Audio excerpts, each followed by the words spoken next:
how they're treated by others. Because on page 31, when Jin Wang was first introduced to the class, one of the first things someone said was, "My mom says people, or Chinese people eat dogs." And so I just think that based on like how they were raised and stuff like that, and shown right there that parents are a big influence on the child's beliefs and stuff like that. I think that the characters do like feel out of place at one point in the book. Every one of them do, and they definitely feel worse about themselves because they want to change the person or the way they are. But I think at the end of the book, that definitely changes once like Jin finds out that like he's perfect just the way he is. And this can relate to Mean Girls because Katie kind of goes through the same thing. She, you know, she comes from Africa. She's really different. She's not like all the other people, and she joins the plastics. It becomes really mean, and then we see at the end of the movie that like she's totally knows like the person she is, and she knows that it's just like a good person.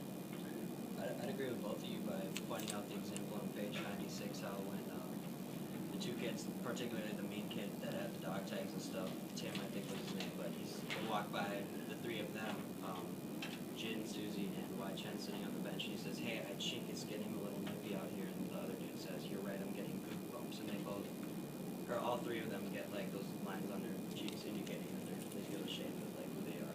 So Yeah. they're persecuted for that. I would have one that's embarrassed. That's the monkey thing when he doesn't get let in because he doesn't have shoes. Like, I think all the people that do just get discriminated in this. Yeah, I was on page 14, by the way. I think like when they do get discriminated, they change their personalities and like around the people who discriminated them. Like the Monkey King, like was like willing to leave, but he was like he didn't know why he had to leave initially.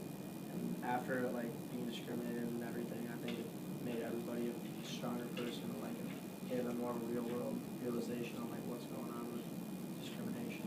Yeah, I thought that like if they had more confidence in themselves, people wouldn't treat them like they were as different, so their attitudes kind of made them feel worse.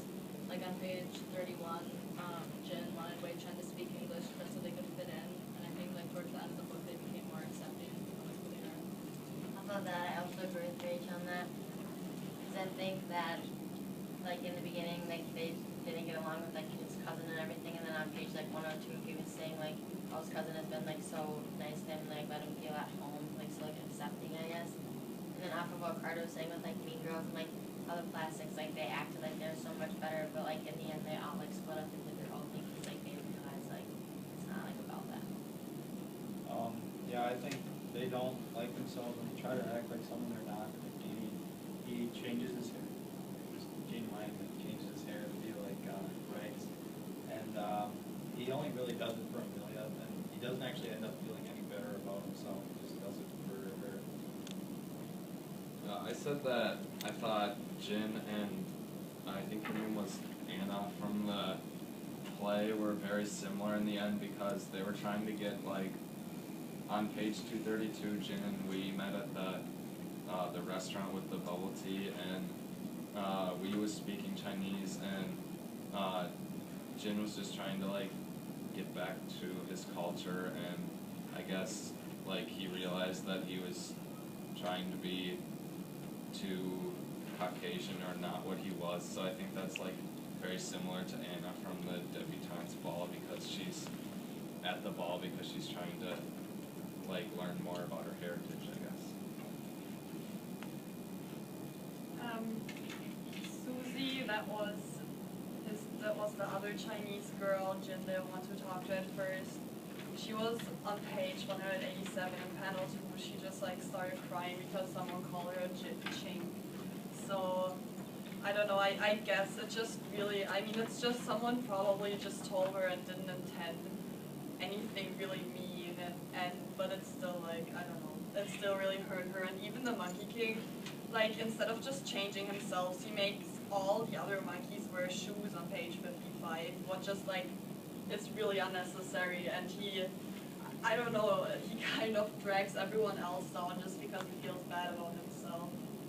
Right, like you could put a monkey in a suit, but it's still a monkey, right? No matter what kind of clothes you put on, we're trying to personalize it as we. Yeah, they can't climb with shoes on because they climb with their feet. Right. Going off, like just talking about the Monkey King, part of the question talks about when they, or what do they finally come to realize?